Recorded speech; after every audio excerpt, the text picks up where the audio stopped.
Now, today's guest is used to being scrutinised on the world stage. He's had public rows with Donald Trump and dealt with a host of horrendous incidents in our capital since he was elected in 2016.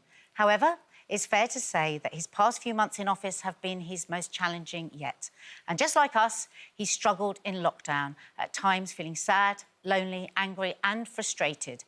As he begins the delicate job of safely reopening his city, Sadiq Khan joins us from City Hall in London. Hi, Sadiq, welcome. Good morning. It's really a pleasure to be with you all, and thanks for having me. It's so chuffed. I'm so chuffed to have you here. You're kind of my manna. You're tooting. South London, I know. All the best people are. So, hashtag London together. London is open. That's all really exciting in one way, but I have to say, I was up in Covent Garden a couple of days ago, and I felt strangely nervous in a way that I hadn't expected to, because I've been fairly positive throughout. How are you feeling about it? No, your feelings are very normal, Nadia. I feel the same, and others feel the same as well. I'm in City Hall today, and I'll be having lunch later on in Borough Market. I'm looking forward to it. I'm curious. But I think the key thing is we've got to try our best to enter a new normality and to, as restrictions are lifted, try and do the things we love doing that make London so great, visiting local bars, restaurants, cafes, always, though, making sure we're aware that we're still in the midst of a global pandemic. So my advice is, please, wear a face covering, not just when you're on public transport, but when you're in a shop or in a confined space. And indeed, Nadia, I've written to the Prime Minister again today, asking him to make sure all of us are giving the right advice about wearing face coverings inside a shop or a space where we can't keep our social distance, because what none of us wants is a second wave. Sadiq, you know, I'm here in Glasgow, so I'm in Scotland, and you probably are aware that it's become mandatory today to have masks. And here we go. This is one of mine. I've got a collection. So in shops and in enclosed spaces, like you say, would you like to see it become mandatory? Yeah, no, I've got mine as well. This one's made by my mother-in-law, who's and she's watching now. So look, I think Nicola Sturgeon has done a really good job in being in front of Prime Minister Boris Johnson, because Nicola Sturgeon, and I speak to her regularly, she's seen what's happening in Germany, in France, in Spain, in Portugal, in Austria, and other parts of the world where wearing a face covering can reduce by more than 65% the possibility of you inadvertently passing the virus on.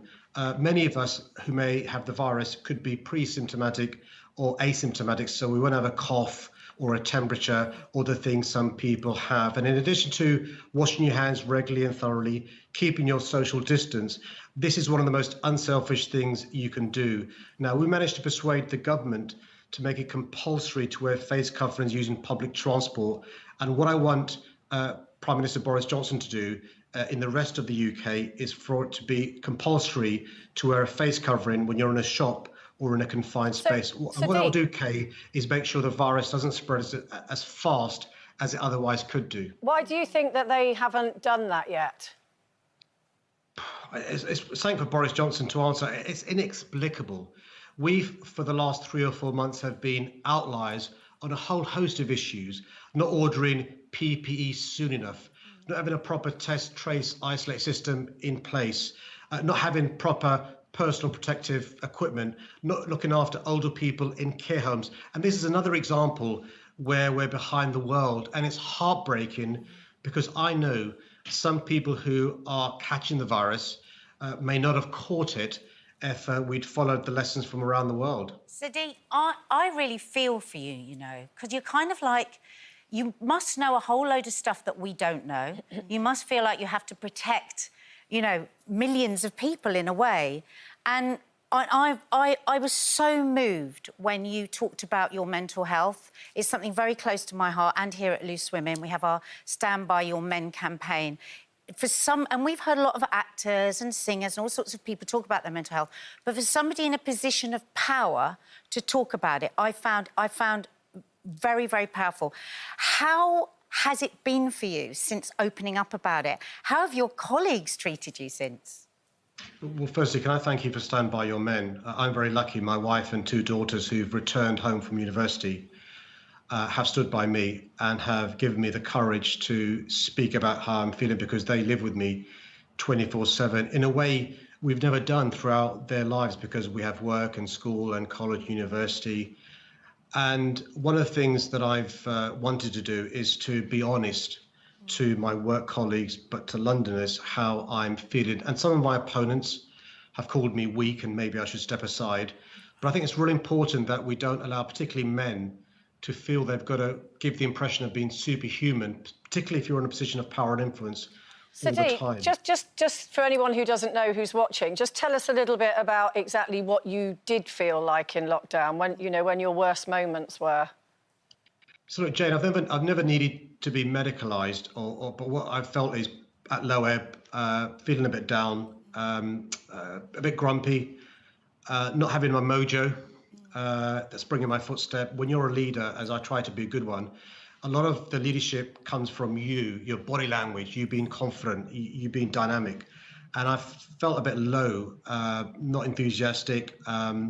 You know, I couldn't say whether I've been, you know, any clinical diagnosis, but, you know, it's important in my job, Jane, to have your mojo and to be leading and to be confident. And sometimes the things that I normally have, I've not felt. And one of the things I've tried to do is, I'm lucky, I've got a decent sized home, I've got a garden, I've got a family I get on with. And I've been thinking, well, what must it be like if you live in a shared home without a garden, with young children, and you feel you can't talk about it? And one of the things that is heartbreaking is, you know, for people of my age, men of my age, it's the biggest cause of death, suicide. I'm not suggesting I've had those sorts of thoughts, but 3/4 of people who kill themselves are men. And that's why the campaign you've got is so important, because we can talk about sports all day long. We can talk about, you know, other things all day long, but not about how we're feeling. Yeah. And although, you know, I've had lots of good communications by Zoom and by Teams and by phones, I've been physically apart and a bit isolated and a bit lonely. And so I wanted to talk about it to give people the confidence to do so. And by the way, I say this, our 2 princes, Harry and William, have been great talking about it. People like Ruby Wax, Alistair Campbell, and they've given me confidence to talk about it. And I hope me talking about it doesn't give the impression of being you know, weak or somehow a lesser human being, but gives others confidence to do so as well. Sorry, Sadiq. Do you mind if I just pick up on that? Because you said it yourself that sometimes we expect from a leader, you know, that they present a very confident front, and so they give other people confidence. And you could look around the world and, dare I say, you know, Mr. Trump, Bolsonaro, who says it's a bunch of the sniffles and he's now got coronavirus. And some would say, of course, Boris Johnson, feel the need to be that strong person. Was it a big decision for you to say, I am vulnerable as a leader? I think, Kay, the honest answer is I speak to so many Londoners who feel the same way as I do. It wasn't a calculated decision, if I'm honest. It was just me being honest. And I've tried to be authentic throughout my political career. I find it astonishing. I did find it astonishing when Boris Johnson claimed that he was going around shaking everyone's hand. It seemed to me a daft thing to be saying when we know this virus spreads by close contact, this sort of alpha male virility test. How many push-ups can I do, or how many hands can I shake, or Donald Trump, you know, thinking it's a source of pride, not wearing a face covering, when we know one of the most unselfish things you can do is wear a face covering. So I'm not going to pretend, Kay, it was that calculated, but the one calculation I made is, am I helping more people by talking about it? That to me outweighs people thinking I'm weak and not fit to be the mayor of this great city. Most definitely. Sadiq, can I ask you, because, you know, you are the mayor of London, you know, you've got a lot of responsibility in regards to protecting people in London. How do you navigate this and protect your family at the same time?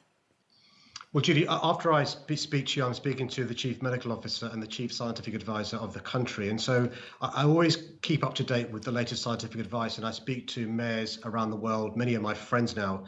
And so I bounce ideas of them based upon the advice I receive. One of the additional challenges I have is the close protection team I've got. I have police officers looking after my physical well-being, but also I've got to look after my family in relation to the virus. in relation to our personal safety. So I'm not asking anybody to feel sorry for me, but one of the things that you accept when you become, you know, a political leader is you've got to make compromises. And I'm not asking for any sympathy. My family get it. My family have always been supportive. But just like many of your viewers, they'll have members of their family who need support. And just talking about it makes a big difference. You do it in a great way with humour. You know, in a previous life, in my spare time, Judy, I was a stand-up comic. So you would have been so on the stage with me. I You would have been on the humour- stage with me, Sadiq. You would have been on the stage with me. I can see it in you. I can see it. But humour helps. No, but humour helps. You know the difference Yeah. making a joke and making a crack can do in a difficult situation. So when done appropriately, unlike our Prime Minister, I think jokes and humour can make a difference. Yeah. Sadiq, thank you so much. It's been a joy to talk to you, and I think anyone that called that weak Yeah. probably has some weaknesses of their own. Thank you for your strength. Stay safe. Thank you. Take care. Now, if you've been affected by anything we've talked about or are worried about your own or loved one's mental health, please go to our website where information and advice is available.